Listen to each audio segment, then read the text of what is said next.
सबको आवाज आ रही है? यस भैया। भैया जी, अभिषेक जी को आवाज आ रही है? जी। आवाज आ रही है प्रॉपर? ठीक है, सब लोग हाथ जोड़ लो। जय बोलो महावीर भगवान की, अनंता अनंत सिद्ध परमेश्वरी भगवानों की, आचार्य भगवान श्री शांति सागर जी महान मुनिराज की, आचार्य भगवान श्री विद्यानंद जी महाराज की, मुनि श्री प्रणम्य सागर जी महाराज की, मुनि श्री हनुमान सागर जी महाराज की, आचार्य श्री शुद्ध सागर जी महाराज की। सभी बच्चों को, सबको सादर जय जिनेन्द्र। ज्ञान दानम गुरुकुल के नन्हे मुन्ने बच्चे, उनके अध्यापक, अभिभावक और सभी हमारी संस्था के सभी कार्यरत बंधु, नीरज जी इत्यादि सभी का हार्दिक स्वागत है, हार्दिक अभिनंदन है। और इस प्राकृत की कक्षा में आपका बहुत बहुत स्वागत है। आप लोग जाने अनजाने में ये जो प्राकृत पढ़ रहे हैं, इसमें आप स्वयं के ऊपर भी उपकार कर रहे हैं और संपूर्ण जगत पर भी आप अनजाने में बहुत बड़ा आने वाले समय में उपकार करने जा रहे हैं। क्यों? क्योंकि प्राकृत के माध्यम से सीख करके आप लोग भगवान महावीर की वह वाणी मूल रूप में भविष्य में पढ़ सकते हैं, समझ सकते हैं। और जब पढ़ेंगे, समझेंगे तो अमल में लाएंगे तो संपूर्ण जगत में, संपूर्ण सृष्टि में, संपूर्ण प्राणी मात्र पर आपका बहुत बहुत उपकार हुए बिना नहीं रहेगा। तो इसलिए ऐसी प्रकृति की देन प्राकृत भाषा को सीखने के लिए आप न केवल अपने ऊपर उपकार कर रहे हैं, बल्कि हमारे ऊपर भी उपकार कर रहे हैं। परस्परो ग्रहो जीवानाम, हमें भी एक बार पुनः आप सभी लोगों के निमित्त से अवसर प्राप्त हुआ है कि लगभग 1 वर्ष बाद फिर से हम भी यहाँ पर कक्षाएं ले पा रहे हैं। इससे पहले रिकॉर्डिंग करी थी, कक्षाएं भी पढ़ाई थी, 2-3 बार शिविर लगा चुके हैं प्राकृत के। एक बार पुनः हमें फिर से मौका मिला है। आप लोगों का बहुत बहुत धन्यवाद, बहुत बहुत साधुवाद कि हमारा भी अच्छे से रिवीजन हो जाएगा और कुछ नई चीज़ें हमें फिर से एक बार सीखने को मिलेंगी। आप लोगों के प्रश्नों के माध्यम से सिखाते सिखाते कुछ न कुछ रिवीजन होता है, कुछ न कुछ नया स्वाध्याय हुए बिना नहीं रहता है। कल आपको बैकग्राउंड थोड़ा सा भूमिका बनाई थी, पहली कक्षा थी कल की। सभी छोटे छोटे बच्चे भी प्राकृत सीख रहे हैं, बहुत अच्छी बात है। बड़े लोग भी सीख रहे हैं, सबके समझ में आएगी। बहुत सरल भाषा है, कोई घबराने की ज़रूरत नहीं है। प्राकृत आप सीख जाओगे तो बहुत विद्वान भी कहलाओगे और अपनी आत्मा का कल्याण भी आप कर पाओगे। जो हिस्टोरिकल डिपार्टमेंट में काम करते हैं, जो हाँ, प्राकृत जरूरी होते हैं ना, प्राकृत डिपार्टमेंट रहता है। विदेश में कई जगह भी है, अपने देश में भी है। हमने थोड़ी सी भूमिका बनाई थी जिससे कि जिन लोगों को प्राकृत का सर्टिफिकेट कोर्स करना है, एग्ज़ाम देना है, वह यहाँ पर pra.jainapa.org वेबसाइट पर जा सकते हैं। वहाँ पर डॉक्टर शकुंतला जैन जी अभी वहाँ पर हैं, उनसे आप बात कर सकते हैं। उनका फ़ोन नंबर भी हम दे नहीं पाए, अभी जल्दी दे देंगे आपको आज। अगर किसी को बात भी करनी हो, वहाँ पर जा कर के सर्टिफिकेट कोर्स का फॉर्म डाउनलोड करके आप भर सकते हैं। दिसंबर में एग्ज़ाम होते हैं। इस बार की अगर डेट बची होगी तो अभी भी भर सकते हैं, अन्यथा अगले वर्ष के लिए आप अपने आप को एनरोल करा सकते हैं। उसके बाद आपका एग्जामिनेशन फॉर्म भरा जाता है, उसकी फ़ीस उसी 700-800 रुपये में रहती है। ये पुस्तकें जो आपको दिखाई थी, ये पुस्तकें आपके द्वारा बाई पोस्ट आती हैं।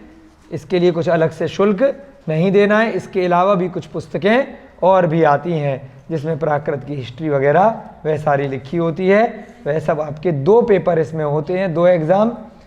हमने जब दिए थे तो कुंद कुंद भारती दिल्ली में हुए थे। अभी इस बार भी अगर संभवतः आप लोगों के एग्ज़ाम होंगे तो या तो वहीं होंगे या फिर यहाँ पर अगर ज़्यादा लोग हुए तो उसका सेंटर यहाँ पर बन सकता है। श्री महावीर जी तीर्थ क्षेत्र जो राजस्थान में है, वहाँ से संस्था संचालित है। अपभ्रंश साहित्य अकादमी जयपुर, कमल चंद जैन सोगानी जी उसके अभी संपादक अध्यक्ष हैं। वह इस संस्था को 90 की उम्र में भी अधिक समय उन्हें हो चुका है, वह बहुत अच्छे से चला रहे हैं। कल हमने देखा था कि प्राकृत जो रचना सौरभ है, ये वाली जो हरे रंग की पुस्तक है, इसमें व्याकरण के बारे में दिया गया है। और जो गद्य पद्य सौरभ है, इसमें गद्यांश और काव्य पद्यांश इत्यादि कई सारे ग्रंथों से उद्धृत किए गए हैं, लिए गए हैं। इनको भी पढ़ाएंगे और साथ साथ थोड़ी सी व्याकरण भी आपको सिखाएंगे। कि कैसे वाक्य बनाने हैं, जैसे ABCD अंग्रेजी में होती है उस प्रकार से, कैसे उसमें टेंसेज होते हैं, कैसे वचन होते हैं, भूत भविष्य वर्तमान इत्यादि, वो सब आपको सिखाया जाएगा। थोड़ा सी भूमिका बनाई थी कि प्राकृत भाषा कौन सी भाषा है, जिसमें भगवान महावीर के वचन निकले थे, जिसमें भगवान महावीर की देशना खिरी थी। प्रकृति की भाषा है, प्रकृति से बना प्राकृत। हमेशा भैया जी ने पूछा था कि प्राकृत भाषा के आज भी कोई लोग हैं क्या, कोई बोलने वाले मिल जाएंगे क्या। हमने जब इस कोर्स को पढ़ा, बाद में चिंतन किया, तो एक हाइपोथेटिकल, एक काल्पनिक हमने उदाहरण बनाया अपने मन में। वास्तव में हो पाएगा कि नहीं हो पाएगा वह पता नहीं है। द जंगल बुक जो एक सीरियल आता था मोगली वाला, तो एक मनुष्य का बच्चा था, उसको जंगल में छोड़ दिया गया, उसको कोई दूसरे मनुष्य नहीं मिले, फिर भी वह अपने आप स्वतः कुछ भाषा सीख गया।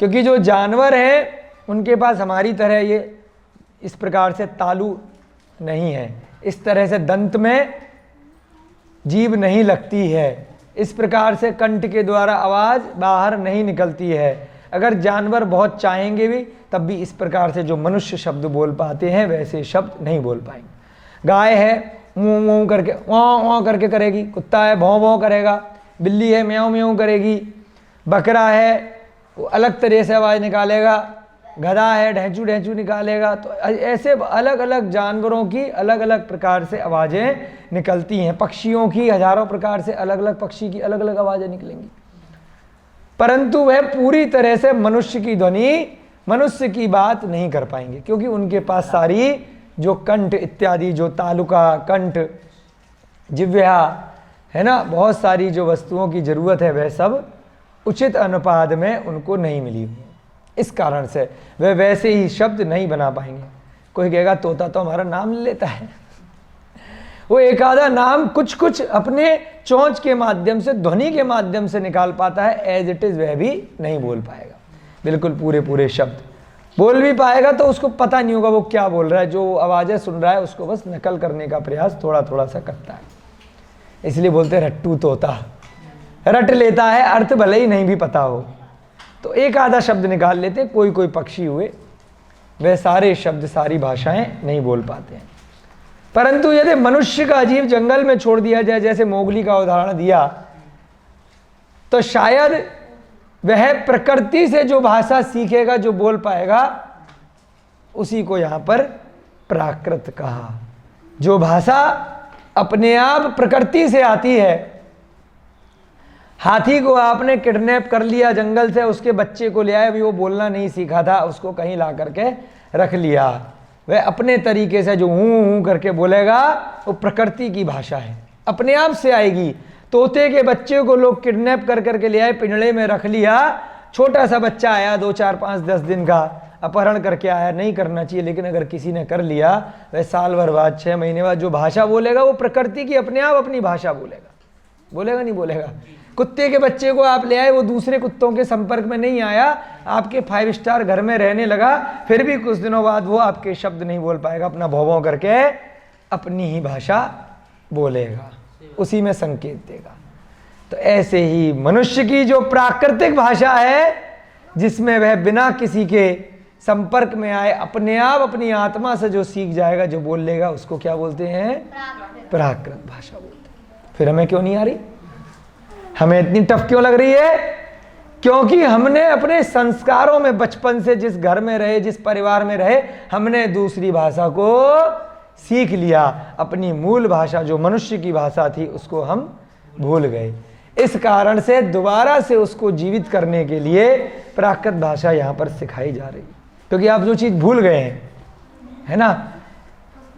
अब मान लीजिए तोते को लेकर के आए, उस तोते को रटा दिया गया, मिट्टू मिट्टू, सोनू मोनू, जो भी आपके घर में रह रहे थे, चिंपू बबलू चंपक जो भी है, अब वो अपनी भाषा भूल गया। उसको कोई दूसरा तोता मिल गया बहुत साल बाद, तो वो उसकी भाषा में जरूरी नहीं है बात कर पाए। हो सकता है, हो भी सकता है संकेतों के माध्यम से कर पाए, हो सकता नहीं भी कर पाए। अब आप लोगों को चाइना छोड़ दिया जाए, चीन भेज दिया जाए, 2-4 दिन आपको दिक्कत आएगी, उनकी भाषा अलग, आपकी भाषा अलग, लेकिन रंग रूप में थोड़े बहुत वो छोटे बड़े होंगे, नाटे लंबे, आप भी मनुष्य जैसे दिखेंगे, वो भी मनुष्य जैसे दिखेंगे, कुछ ना कुछ इशारों में बातें कर ही लोगे 2, 4, 5, 10 दिन बाद।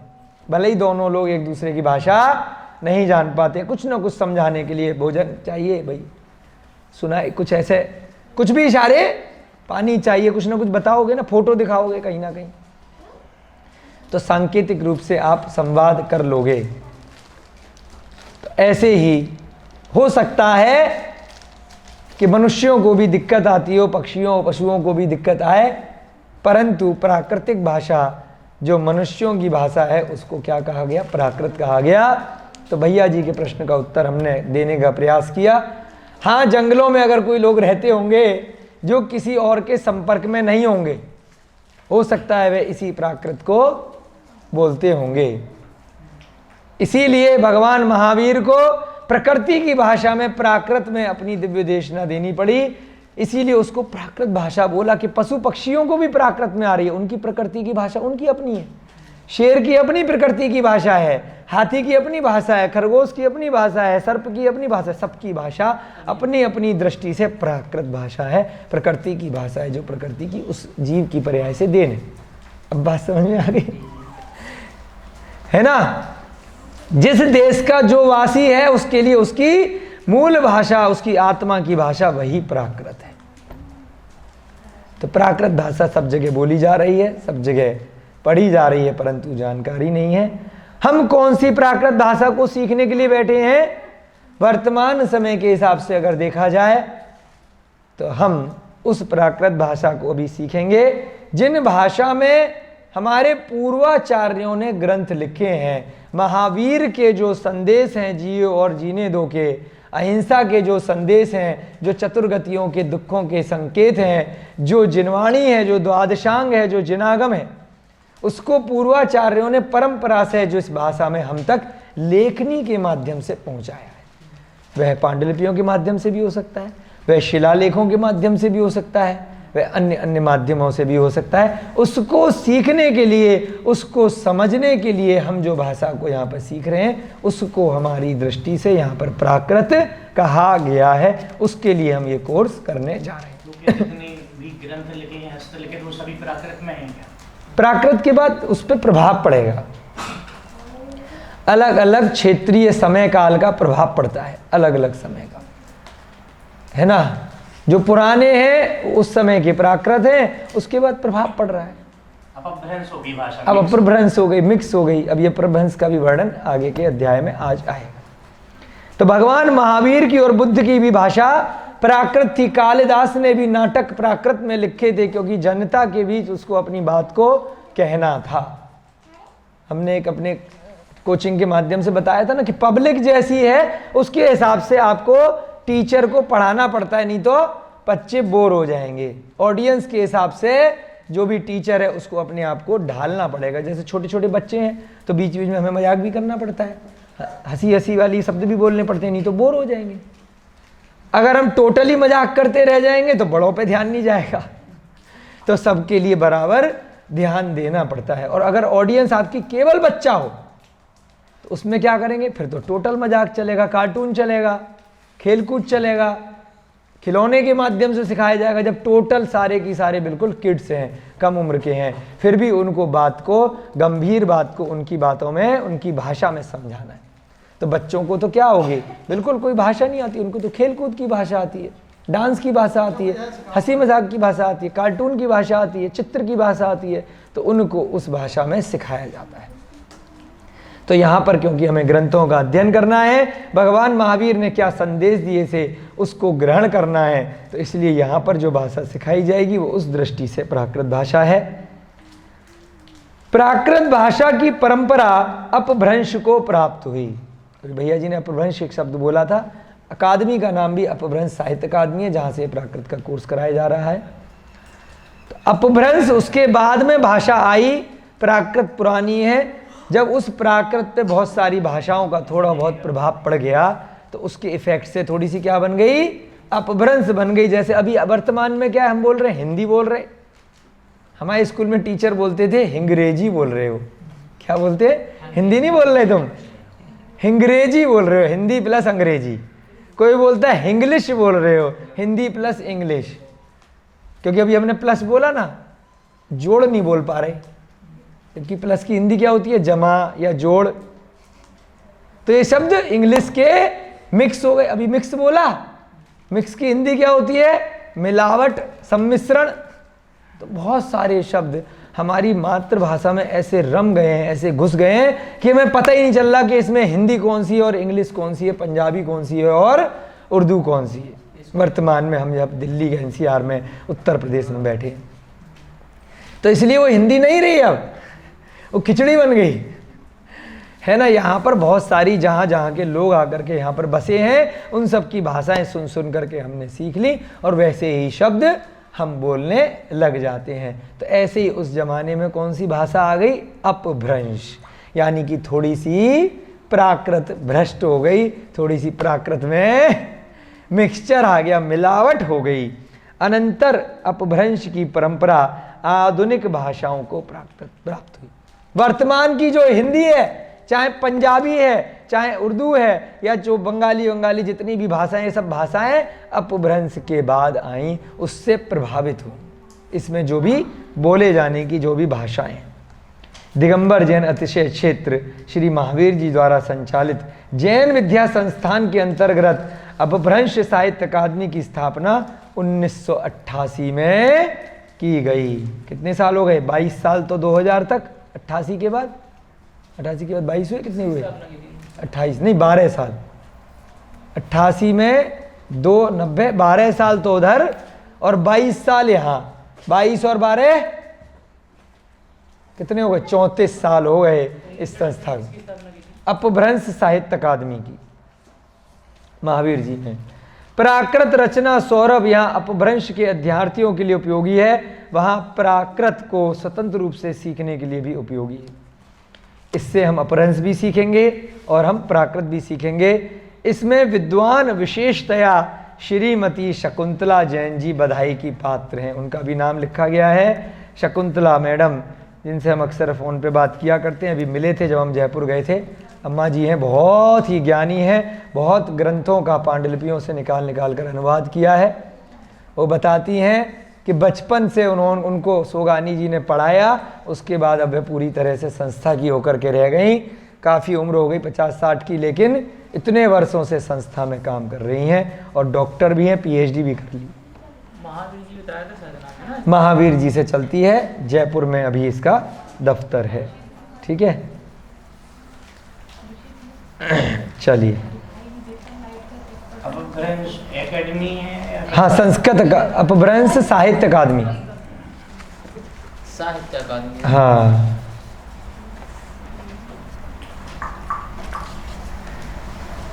चलिए, ये हमारा प्राकथन प्रथम संस्करण पूरा हो गया।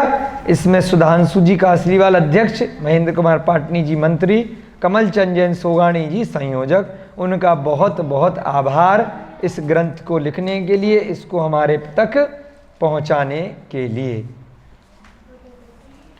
अब थोड़ा सा प्रथम संस्करण, ये था चतुर्थ संस्करण, चौथी बार का।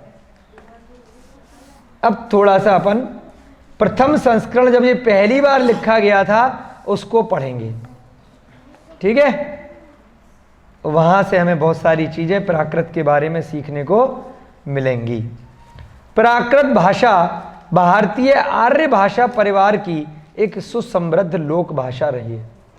आर्यों की भाषा कहते हैं, आर्य खंड में रह रहे हैं ना अपन, आर्य भाषा है, प्राचीन आर्य भाषा है और लोक भाषा भी रही है। कल भी आपको बताया था कि जनता, लोक माने पूरा जो संसार है, जो लोग जहाँ पे रह रहे हैं, वह लोग जो भाषा बोल रहे हैं आपसी में बोलचाल में, बच्चे बूढ़े और जवान, वो सब कौन सी भाषा बोलते हैं, प्राकृत बोलते हैं। इस वैदिक काल से ही यह लोक भाषा के रूप में प्रतिष्ठित रही है। इसका प्रकाशित, अप्रकाशित एवं लुप्त साहित्य इसकी गौरवमयी गाथा कहने में समर्थ है। यानी कि इसमें बहुत सारे साहित्य मिलते हैं, कई सारे साहित्य प्रकाशित हो गए हैं, कई सारे अप्रकाशित हैं। उसके बाद भी भारतीय लोक जीवन के बहुआयामी पक्ष, दार्शनिक एवं आध्यात्मिक परंपराएं प्राकृत साहित्य में निहित हैं। यानी कि बहुत सारे ग्रंथ हैं भारतीय साहित्य के जो प्राकृत भाषा में मिलते हैं। महावीर का युग और उसके बाद विभिन्न प्राकृतों का विकास हुआ, जिनमें से 3 प्रकार की प्राकृत के नाम साहित्य जगत में गौरव के साथ लिखे जाते हैं। ठीक है, हमने कल देखा था पाणिनि का नाम, पतंजलि का नाम, सातवाहन का नाम, है ना। अब ये थोड़ा सा मिटा दो, चलो लिख रहे हैं। नीचे का दिखाई दे रहा है सबको? नहीं दिख रहा है तो ऊपर का मिटा देना। 3 प्रकार की प्राकृत भाषा वर्तमान में चलती है, सब बच्चे लिख लेंगे ऊपर। पहली अर्धमागधी, अर्धमागधी। मगध देश होता है ना, मगध, मगध नाम आता है, मगध देश के राजा थे, राजा श्रेणिक। अर्ध माने आधी, मागधी माने आधे मगध में बोले जाने वाली। 3 प्रकार की प्राकृत भाषा है जिसका एक दूसरे पे प्रभाव पड़ा है, थोड़ा बहुत फेरबदल है। पहली अर्धमागधी, दूसरी शौरसेनी, मागधी है ना, मागधी धा, मागधी है ना, हाँ माघ, ग फॉर गमला, ग से गमला, ठीक है। अर्धमागधी, बहुत सीधा करना, पीछे की तरफ। हाँ बस। इसके बाद दूसरी है शौरसेनी, शलगम वाला, हाँ शौर, शोर वाला, शौर्य नहीं, शौर र, शौरसेनी, सेनी, हाँ सैनी भी लिख सकते हैं, सेनी भी लिख सकते हैं, कोई दिक्कत नहीं। तीसरी है महाराष्ट्री, महाराष्ट्र अभी भी प्रांत है ना अपना, जहां पर तीर्थंकर लेनी है, वहीं की भाषा महाराष्ट्री, बिल्कुल ठीक। इस प्रकार से वर्तमान समय में 3 प्रकार से हमें प्राकृत मिलती है, याद कर लेंगे सब बच्चे। अर्धमागधी, शौरसेनी और तीसरी महाराष्ट्री। जैन आगम साहित्य एवं काव्य साहित्य इन्हीं 3 प्राकृत में गुम्फित है। यानी कि जैन आगम को सीखने के लिए हम प्राकृत पढ़ रहे हैं तो वह इन 3 प्रकार की भाषाओं में हमें मिलेगा। दूसरा शौरसेनी है, शौर्यसेनी। शौर्य नहीं है, शौर है। दिगंबर ग्रंथ अधिकतर शौरसेनी में मिलते हैं और श्वेतांबर ग्रंथ अर्धमागधी में, वो आगे आएगा बताएंगे। महावीर की दार्शनिक आध्यात्मिक परंपरा अर्धमागधी एवं शौरसेनी प्राकृत में रचित है। क्या समझे? भगवान महावीर ने जो दिव्य देशना दी, उसके बाद जो ग्रंथों की रचना हुई वह किस में हुई? अर्धमागधी में भी है और शौरसेनी में भी है। काव्यों की भाषा सामान्यतः महाराष्ट्री है। महाराष्ट्री में क्या है? काव्यों की रचना है, गद्यों की, पद्यों की। और दार्शनिक आध्यात्मिक परंपरा, गद्य वगैरह जो लिखे गए वो सब किस में है? अर्धमागधी और दूसरा शौरसेनी में। इन्हीं तीनों प्राकृतों का भारत के सांस्कृतिक इतिहास में गौरवपूर्ण स्थान है। बहुत गौरव, हमारा नाम भी गौरव है, बहुत बार आता है हमारा नाम। गौरवपूर्ण इतिहास भारत का इन भाषाओं की वजह से। गौरव माने गर्व, प्राउड, यानी कि बहुत ही अपनी भाषा के लिए, अपनी समृद्धि के लिए, संस्कृति के लिए भारत देश बोलते हैं हमारी संस्कृति बहुत अच्छी है, बहुत विशाल है, बहुत विस्तृत है। उसको लेकिन कुछ लोगों ने बर्बाद कर दिया है। महावीर और बुद्ध के देश में इतने मांसाहारी हो गए, इतने शराबी हो गए, इतने मायाचारी लोग हो गए, इतने भ्रष्टाचारी हो गए। काल का प्रभाव है। पशु पक्षियों को कितना कष्ट दे रहे हैं वर्तमान में, अहिंसा प्रधान देश में, है ना। कोई दिक्कत नहीं है, कोई बात नहीं, समय है। तो अपने को अपने गौरवपूर्ण इतिहास का ध्यान रखना चाहिए। अतः इनका सीखना सिखाना बहुत ही महत्वपूर्ण है। क्यों जरूरी है? ये भारत देश की सबसे प्राचीन भाषा है। संस्कृत भाषा भी जरूरी है। संस्कृत भाषा कल आपको उदाहरण दिया था, जैसे वर्तमान में हिंदी और इंग्लिश है। जब इंटरव्यू देने जाओगे तो अंग्रेजी में जाओगे टाई पहन करके, ऐसे ही उस समय पे संस्कृत विद्वानों की भाषाएं थी, लिखने की भाषा थी। जैसे अब कभी लेटर लिखते हैं तो थोड़ी भारी भारी हिंदी में भी अगर लिखा तो वो शब्द थोड़े बदल जाते हैं, पत्र लिखने के लिए, पत्राचार के लिए, ग्रंथ लिखने के लिए और बोलने के लिए हंसी मजाक की अलग भाषा होती है। अब शब्द भी बोल देते हैं बोलचाल में, अलग अलग बातें भी कर लेते, परंतु जैसे ही कलम आती है तो शब्द बदल जाते हैं। बदल जाते नहीं, बदल जाते हैं। इसीलिए उस समय संस्कृत भाषा भी थी, परंतु वह विद्वानों की भाषा थी और प्राकृत भाषा बोलचाल की भाषा थी। इसीलिए प्राकृत में ग्रंथ क्यों लिखे आचार्यों ने, संस्कृत में क्यों नहीं लिखे? क्योंकि उन्हें जनता तक संदेश देना था, उसको उन ग्रंथों को तिजोरी में नहीं रखना था कि वो पढ़ेंगे, समझेंगे और सीखेंगे और आचरण में लाएंगे। जब ऊपर से निकल जाएगा वो ग्रंथ तो क्या पढ़ पाएंगे, क्या समझ पाएंगे? समझ रहे बात को? तो इसलिए संस्कृत में केवल सूत्र लिखे गए, कुछ मंत्र इत्यादि लिखे गए, कुछ पूजाएं लिखी गई, कोई विधान लिखे गए। जो प्रथमान योग के किस्से कहानी के ग्रंथ हैं वो अधिकतर संस्कृत में। समझ रहे बात को? कारण समझ में आ गया क्यों संस्कृत में नहीं है ग्रंथ? क्योंकि वो कोई पूजाएं नहीं है, वो क्या है, लोगों के दिल तक छुए हैं, उसको वो समझें। आचार्य महाराज भी पढ़ें, बच्चे भी पढ़ें, स्त्रियां भी पढ़ें, श्रावक भी पढ़ें, जनता भी उसको पढ़ के समझ सके।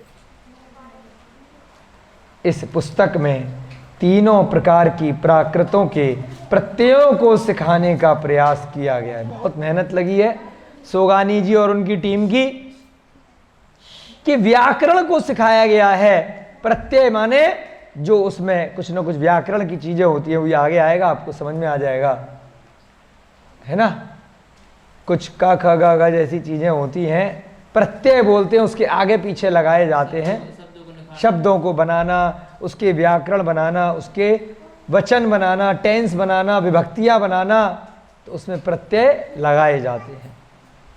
प्रत्यय होते हैं, कुछ कृदंत होते हैं, वो सब आएंगे धीरे धीरे। हेमचंद्र आचार्य की व्याकरण के अनुसार, जब बोली हेमचंद्र आचार्य की, हेमचंद्र आचार्य बहुत बड़े विद्वान, पूर्वाचार्यों में इनका नाम आता है।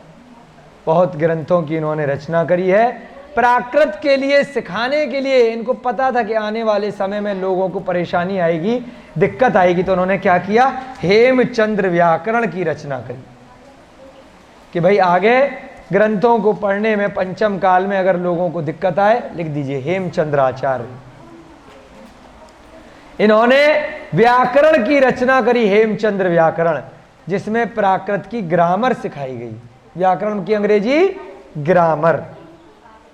ABCD पढ़ते हैं ना आप, टेंस वगैरह सब चीजें, future tense, present tense, past tense, ऐसे ही व्याकरण में कुछ नियम होते हैं, कुछ सूत्र होते हैं। तो हेमचंद्र आचार्य ने प्राकृत की व्याकरण की रचना करी। उनके अनुसार महाराष्ट्री और सौरसेनी के प्रत्ययों का पाठों को लिखने में प्रयोग किया गया है। अब इसमें सिखाने के लिए उस पुस्तक के आधार से सोगानी जी ने सीखा, आगे उसको समझा और यहाँ पर सरल भाषा में लिखा। अर्धमागधी के प्रत्ययों का यदि कहीं भेद है तो उसे पाद टिप्पण करने में स्पष्ट कर दिया गया है। इस तरह से पाठक तीनों प्राकृतों के प्रत्ययों को समझ सकेगा। अब इस ग्रंथ में, इस पुस्तक में हम तीनों चीजें सिखाएंगे।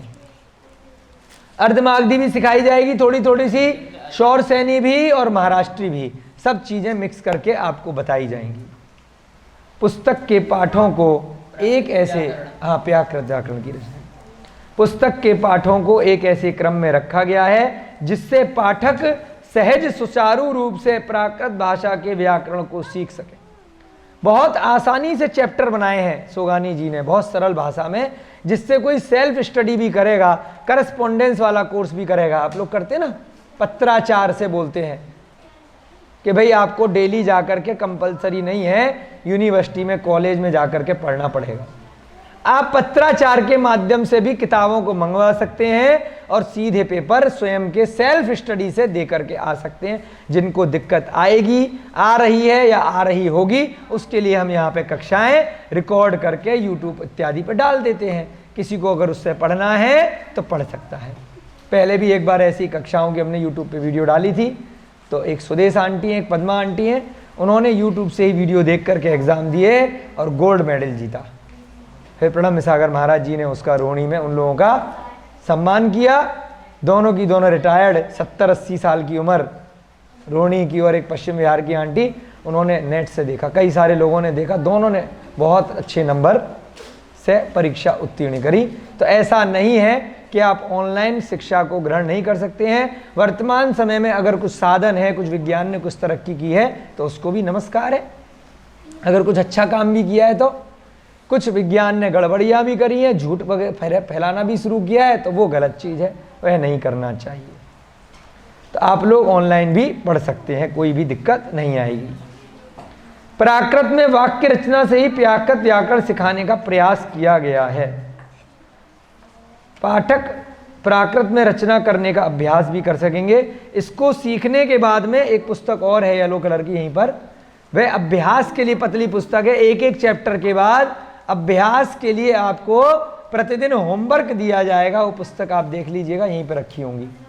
संकल्प भैया जी, यहाँ जो पुस्तक है ना, उनमें एक छोटी पुस्तक भी होगी, प्राकृत अभ्यास सौरभ, ऐसी नहीं पाई सिक्का नहीं है, ऐसी मोटी, इससे पतली है, येलो कलर की।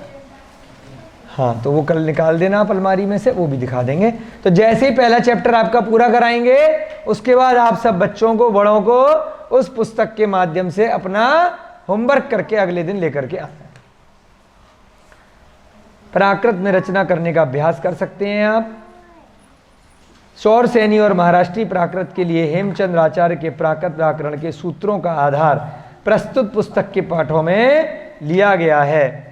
अर्धमागधी प्राकृत के लिए घाटके की इंट्रोडक्शन को अर्धमागधी एवं पिशल की प्राकृत भाषाओं का व्याकरण पुस्तकों का आधार लिया गया है। पिशल भी एक विद्वान रहे हैं, उन्होंने भी ग्रंथ लिखा है। अंत में कमला देवी सोगानी जी ने जो सहयोग दिया, जो कमलचंद जैन सोगानी जी की धर्मपत्नी थी, अभी वर्तमान में नहीं है, परंतु उन्होंने जीवन भर सोगानी जी का बहुत साथ दिया इस कार्य में। जिस समय ये लिखा गया है उस समय उन्होंने इसमें सहयोग दिया, उनकी धर्मपत्नी ने। उनका आभार कर रहे हैं सोगानी जी, और सभी लोगों का जिन्होंने इसमें निर्माण में सहयोग दिया उसका आभार कर रहे हैं। समय बचा है, चलिए। कक्षा थोड़ी लेट शुरू हुई थी, अभी बारिश भी आ रही है बाहर, तो बच्चे वैसे भी जा तो पाएंगे नहीं जा पाएंगे ना, बारिश आ रही है, जा नहीं पाएंगे ना, तो 10 मिनट यहीं पर पढ़ लेते हैं, क्या दिक्कत है। चलिए, अब आज से हम अपना चैप्टर, भूमिका बना दी कल की और आज की थोड़ी सी, ठीक है। अब इसको थोड़ा सा मिटा दो भैया जी, ऊपर डेट चेंज कर दी थी, हाँ। चलिए,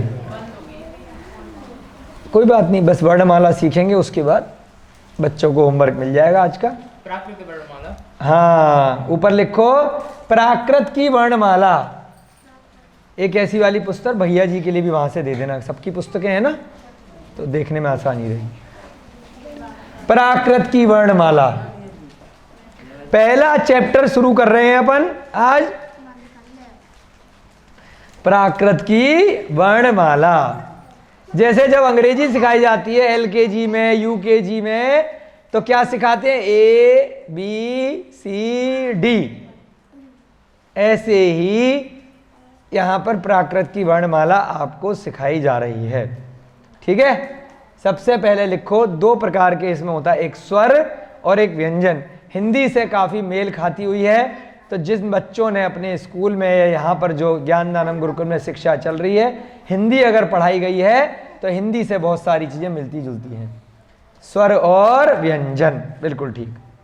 अब स्वर में लिखिए, स्वर की हेडिंग बना दीजिए, नहीं ऐसे लाइन मत खींचो, दिक्कत आएगी लिखने में। हाँ, नीचे दोबारा से लिख दो स्वर। हाँ, स्वर कौन कौन से हैं पहले लिख लेंगे, उसके बाद हाथ की हाथ याद करेंगे। स्वर में लिखो अ, बच्चे बोलो अ अ अ। हाँ, उसके नीचे लिखो आ, नीचे मत लिखो, हाँ, क्योंकि व्यंजन के लिए जगह नहीं बचेगी। हाँ, आगे ही लिख दो आ। बच्चे जो छोटे हैं कोशिश करेंगे, जो बड़े हैं लिख सकते हैं वो लिखेंगे, ठीक है ना। आ आ आ, फिर तीसरा ई, बोलो ए ए ए ए, हल्का सा झटका देना ए ए, हाँ। फिर लिखो ई, बड़ी ई की मात्रा, ऐसे घुमाओ उसको थोड़ा सा, नहीं गोला नहीं बनाना है, जैसे वर्णमाला पे ऐसे जैसे राव उड़ाते हैं ना, हाँ ज्यादा घुमा दिया आपने, जैसे नहीं उसे ऐसे, जैसे ये इसमें देख लो आप, ई, हाँ हाँ अब सही है, ई, बोलो ई, पहले क्या था उससे पहले ई, अब क्या ई खींचना है, ई, उससे पहले क्या ई, हाँ फर्क है ना थोड़ा सा। फिर लिखो ऊ, हाँ बस, इसके बाद लिखो ऊ, बड़ा ऊ, ऊ,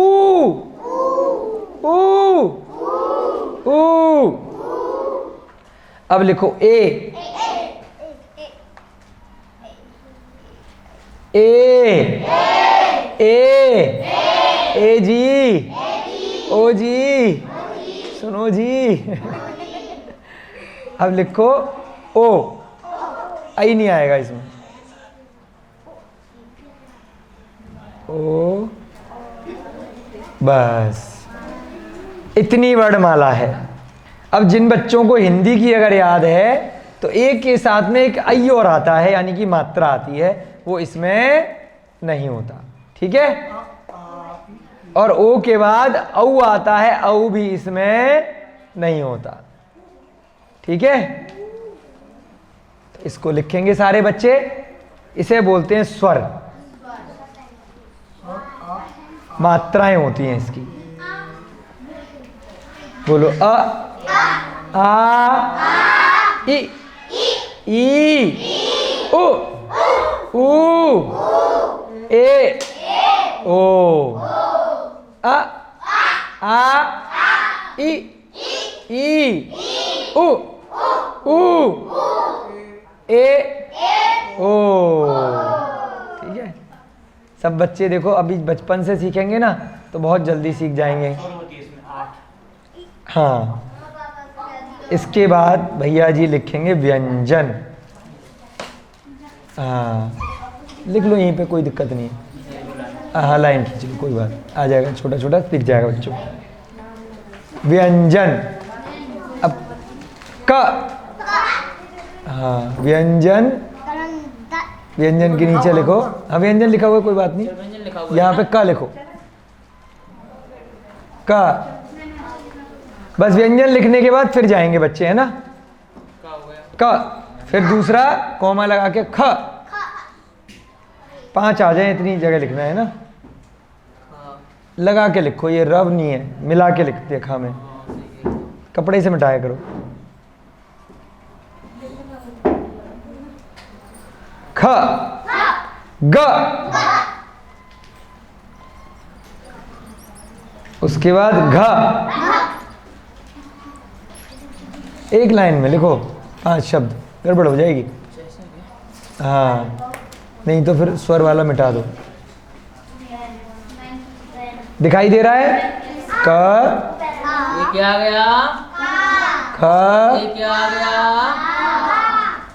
फिर तीसरा ग, फिर घ, इसमें क्या आ गया, का, खा, गा, घा। ये नीचे नहीं आएगा, हाँ नीचे तक नहीं है, हाँ थोड़ा सा सही था, ये वाला सही था, हाँ घा, ऐसे देख के बनाओ, घ,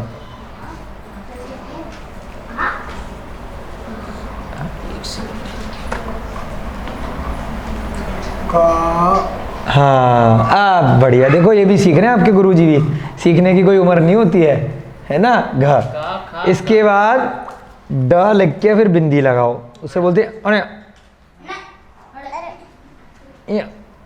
हाँ ठीक है।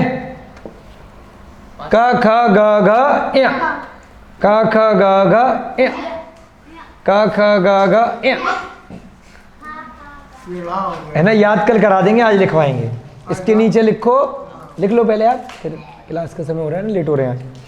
च, हाँ, च के बाद छ, बहुत सुंदर। उसके बाद ज, उसके बाद झ,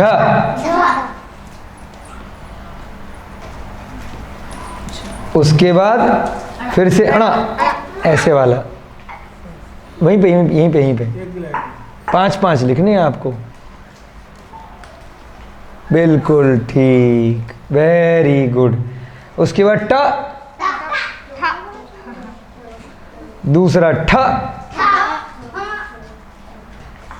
फिर ड, फिर ढ, बहुत सुंदर, फिर ण,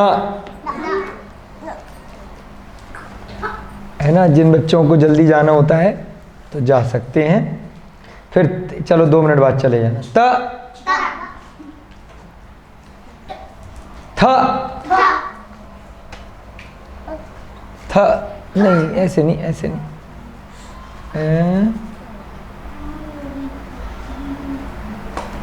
हाँ ठीक है। थोड़ा सा फिर भा में और उसमें कंफ्यूजन हो जाएगा, ऐसे लिख दो, कॉपी दो, इसमें था नॉर्मली हाथ से लिखने में ना, ऐसे लिख दो। हाँ अब सही है, था हो गया। उसके बाद द, फिर धा, बहुत सुंदर, फिर ना, फिर लिखो प, फ, ब, भ, म। इस पे थोड़ा गोला सा बना दो, भा में, हाँ मतलब नीचे तक, हाँ नहीं सही था, मिला दो इसको यहाँ तक, ये ऐसे गोल मिल जाता है ना उसमें, मिला दिया, मिला दिया। चलो भ, म, म आ गया। य, बोलो य, र, ला, र, र, ल, फिर व, उसके बाद नीचे लिखो, बस नीचे आओ, स, नहीं ये वाला नहीं है, एक ही सा होता है ना, सड़क वाला। अभी बताएंगे, आगे आगे मत भागो, ये वाला नहीं, सड़क वाला, सड़क। इससे मिटाओ क्योंकि फिर वो, हाँ स, और फिर कॉमा लगा के ह। बहुत सुंदर, ये थोड़ा छेद सा दिखाई दे रहा है, इधर लिख दो, हाँ हाँ। इसके नीचे लिखो एक बिंदी, और बिंदी के बगल में चंद्र बिंदी, इसमें कॉमा लगा दो, यहाँ पर भी कॉमा, यहाँ तो लगा ही दिया, ठीक है। अब जल्दी जल्दी से पढ़ेंगे अपन, क्योंकि समय हो रहा है, फिर कल इसको अच्छे से याद करेंगे। बच्चों का होमवर्क है कि इसको नोट करके याद करेंगे 10 बार 20 बार ढंग से। ये बिंदी है, अभी बताएंगे, इसको अनुस्वार बोलते हैं, इसको चंद्र बिंदी बोलते हैं, इसको बिंदी बोलते हैं। बिंदी लगा देते हैं ना, जैसे तुम्हारा नाम क्या है, मिथिलेश, किसी का नाम में बिंदी लग रही है, पंकज है किसी का नाम, यहाँ पे पंकज नाम का बच्चा है कोई, संकल्प नाम का बच्चा है, बिंदी लग रही है सा के ऊपर, तो वो यही वाली बिंदी है बेटा, ठीक है ना। अब याद रखना, ठीक है। और किसी के नाम में बिंदी आ रही है, चांद में आती है, हाँ चांद में ये वाली आती है, चांद, ठीक है। शांतिनाथ में तो नॉर्मल बिंदी आएगी, चांद में चंद्र बिंदी आती है। चलो जल्दी जल्दी बोलेंगे, क, ख, ग, घ, ण। इसमें ना एक वो लेजर वाली लाइट होगी उस बॉक्स के अंदर, जो हाँ कैमरे का बॉक्स है तो उससे आसान हो जाता है पढ़ाना। 2 क ख ग घ ण च छ ज झ ञ ट ठ ड ढ ण त थ द ध न प फ ब भ म य र ल व स ह बिंदी चंद्र बिंदी। चलो कोई बात, चलो आपका समय हो रहा है। अभी हमने प्राकृत की वर्णमाला लिखी है, थोड़ा सा बेस बनाया है। कल इसको अच्छे से, अब ढंग से आपकी प्राकृत आज से शुरू हो चुकी है और धीरे धीरे करके आगे इसको बढ़ाएंगे। ठीक है, जय बोले महावीर भगवान की। सब बच्चे इसका ढंग से याद करेंगे और 10-10 बार अपनी कॉपी पर इसको लिखेंगे, स्वर को भी और व्यंजन को भी। हाँ, इसमें बहुत सारी चीज़ें नहीं हैं जो हिंदी में होती हैं। जय बोले अनंतानंत सिद्ध परमेष्ठी भगवानों की। जय बोले आचार्य भगवान श्री हेमचंद्र जी महाराज की। जय बोले आचार्य भगवान विद्यानंद जी महाराज की। मुनि श्री प्रणम्य सागर जी महाराज की। आचार्य भगवान श्रुत सागर जी महाराज की। मुनि श्री हनुमान सागर जी महाराज की। इस युग के प्रथमाचार्य श्री चारित्र चक्रवर्ती आचार्य भगवान श्री शांत सागर जी महान मुनिराज की। सभी बच्चों को, बड़ों को सादर जय जिनेन्द्र, जय दू जय।